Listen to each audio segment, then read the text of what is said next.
Yeah. And you say let go of the past. Yeah, and that's really important too, because the past, like I said, you can't change that, you know, and nobody's immune to having life challenges, none of us. But what we can do is look at things that have happened in our past. Perhaps look at, you know, things or where people have been unkind to us or mean to us, and change that perception and realise that, you know, maybe that person had their own agenda. Perhaps it's actually a compliment that they looked at you and think, you know what, I could never be like them. It's a real design fault, isn't it, that we to hold on to the negatives. Like, you can have your mum or your sister or your best friend tell you a million times lovely things, but you hear one bad comment from someone on a faceless network or whatever it is, and that's the one. Well, you can read sticks. 1,000 positive tweets on Twitter, but it's the one nasty one that you'll remember. And it sinks in, so why are we programmed to hold on? It was like we're programmed to hold on to them. Because that's the problem, and we want to try and fix it, basically. Yeah. And, you know, it is, we do dwell. So one of the things that we always say is to stop dwelling on situations, you've got to keep yourself busy, because if you're busy, you don't do that. Yeah. And one of the things that will make your life better is just setting daily tasks every day. Right.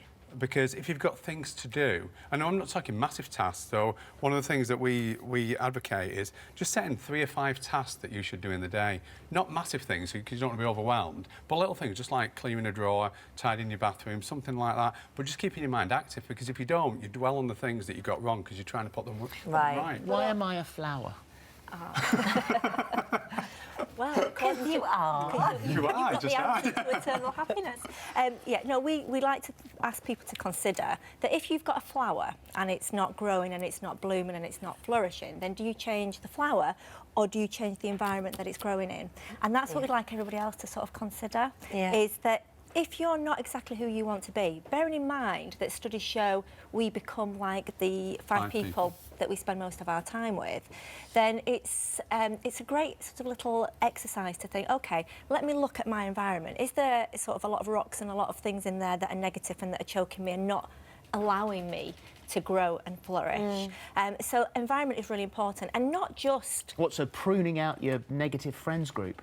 Pretty much, or changing your perception of them, again, because that's another thing you can do. There's sometimes that a lot of people say to us, yeah, but what if it's family members that... Or passing on this information to them, so that then they get a more positive outlook and you will and share it, together. The world's like a mirror, so if you share it, then it will come back at you, but you can change your perception of people. And don't forget, this is about you and how you see your world, so it could be that...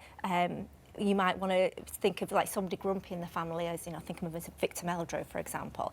And also there was an article yesterday, actually, I think in the paper, wasn't there, about people at work. Do you know that they did a study and they say that people gripe about their boss for 65 minutes a week?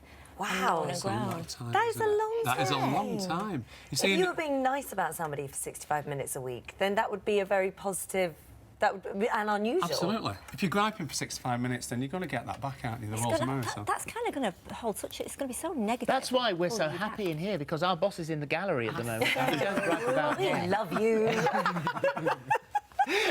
Do you find, because you've been in here and you have accomplished incredible things, that you've never failed whilst you've been in this studio, and you've turned people's lives around? We've met them before and they've been a crumbling mess. We've met them afterwards and they've been transformed.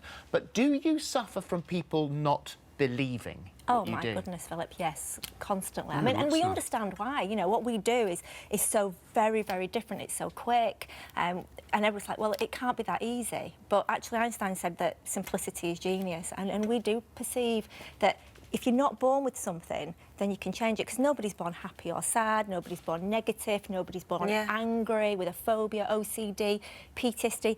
You know, we're a blank slate, and who we are is based upon our environment and the world that we've grown up in. So that's great for us, because what that tells us that you've had some life experience or life learning that has made you in that way. That person you are now. We're a product of our environment, so we change. Well, I feel better already. Yeah. Just feel a bit lighter. You feel like Yeah, I lighter do. of spirit. I do.